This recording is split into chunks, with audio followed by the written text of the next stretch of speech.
Estamos de volta ao programa Questões de Fé, falando sobre a renovação carismática católica. Você pode participar do programa pelo telefone 3209-0120, pelo facebook.com/questões.defé, pelo e-mail questõesdefé@tvhorizonte.com.br e ver ao vivo @padrecândido2, o programa Questões de Fé. Eu falei que ia comentar agora um pouco sobre a organização da renovação carismática católica no país. Então, ela se capilarizou para o país inteiro, né? Através do que nós chamamos de grupos de oração. Esses grupos de oração, eles têm bastante autonomia, porque eles têm uma coordenação, têm uma agregação através de alguém que lidera e, naturalmente, sempre tem que ter alguém que lidera, um espaço onde as pessoas se reúnem, ou em igreja, ou em salões, ou em casas, e se chamam grupos de orações, onde tem cantos e assim por diante. Esses grupos de oração, eles se articulam em todos os lugares, como comunidades eclesiais de base, vinculados a paróquias. As paróquias costumam ter, por exemplo, no Conselho de Pastoral Paroquial, costuma ter ali um representante dos grupos de oração que existem na paróquia, porque algumas paróquias têm vários grupos de oração e não um só. Então, ali tem um representante, eles escolhem um deles para representar todos os grupos de oração, participa, portanto, daquela reunião do Conselho de Pastoral Paroquial. É claro que há sempre algumas dificuldades, algumas paróquias têm dificuldade de lidar com isso, porque o pessoal da renovação, e como acontece também com outros grupos, né, muitas vezes vivem uma vida um pouco paralela do ponto de vista pastoral.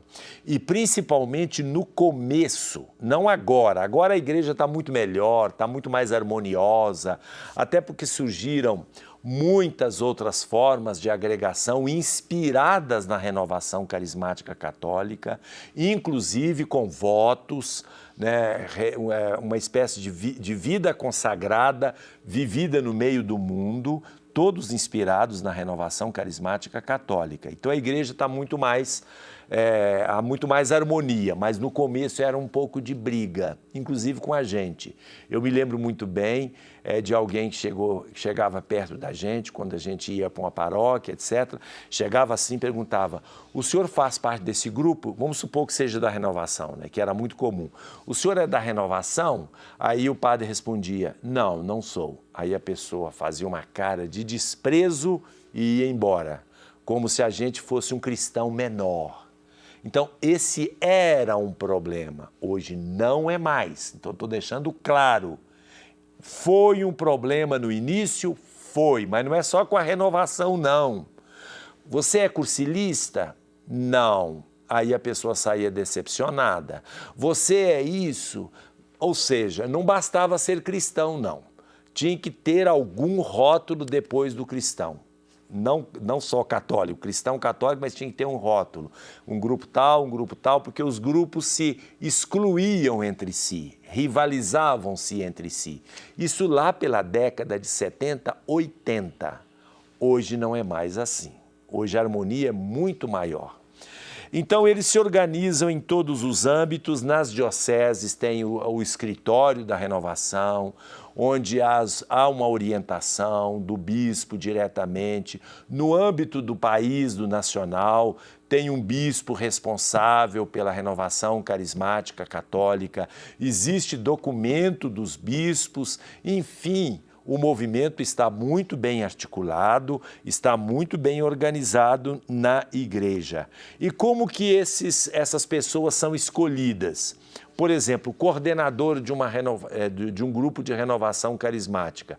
É muito simples, é escolhido entre aquele que tem mais presença, etc. Não é uma coisa muito politizada, é muito mais carismático, é muito mais assim, aquela pessoa que está mais liderando, normalmente aquela passa a ser a coordenadora da renovação carismática católica. E uma outra coisa importante que eu já mencionei é que surgiram vários movimentos de espiritualidade, por exemplo, Toca de Assis, Comunidade Shalom, e tantos outros movimentos, principalmente ligado aos jovens, que têm os vínculos, têm a sua seiva, têm a sua inspiração nos grupos da Renovação Carismática Católica. Até porque são todos grupos que renovam a vida cristã, que propiciam uma reopção da vida cristã. E por isso, e tem esta simbiose, esta ligação, não necessariamente que sejam da renovação, porque eles têm a sua esteira própria, têm a sua autonomia, mas tem muito da espiritualidade, que depois nós vamos falar da Renovação Carismática Católica, porque falamos das características do movimento pentecostal em geral, o que não é a mesma coisa da Renovação Carismática Católica orientada pela Igreja. Mas vamos ver agora a participação outra vez de Dom Geraldo Guzmão, que vai falar da importância e do valor que a vida de cada um tem, independente da sua faixa etária. Confiramos. Consagrado a ti, Senhor. É muito bom viver. Eu gostaria de dizer, sobretudo para pais, pais e mães, e é claro, o solteiro ou solteira que já chegou também a uma idade mais avançada, que a vida deles continua sendo muito importante, porque é um exemplo dado para os mais novos e os mais novos têm muito a aprender, de nós na terceira idade. E, de outro lado, muito importante também ter aquela prontidão e disposição de conviver com as gerações mais novas. O jeito de viver é outro, mas ele tem muito a aprender e os idosos devem ter muito a comunicar. Eu gosto muito de ver na Bíblia os peregrinos, aqueles que fizeram grandes caminhadas dentro de um projeto de Deus. Nós todos somos assim, somos os cidadãos a caminho da pátria celeste. Para que se apegar aqui? Não é? Nós vamos desprezar o que nos foi dado? De jeito nenhum, colocando tudo a serviço. E assim a terceira idade estará dando testemunho para os mais novos para saber enfrentar as dificuldades. Muito bom, Dom Geraldo Guzmão. Agora vamos responder algumas participações. Maíra, bom dia. Bom dia, Padre Cândido. Bom dia a todos que estão nos assistindo. Bom, nós temos a participação do Carlos Alberto, do bairro São Paulo. Semana passada o padre falou do arrebatamento imediato. Alguém já foi arrebatado imediatamente, mesmo que seja um fato bíblico? Não, eu não... fato bíblico se fala do profeta Elias, enfim, e arrebatamento, a ressurreição de Cristo. Agora, nós não definimos ainda a palavra arrebatamento, nós não fizemos ainda, não tivemos uma visão mais teológica, mais aprofundada.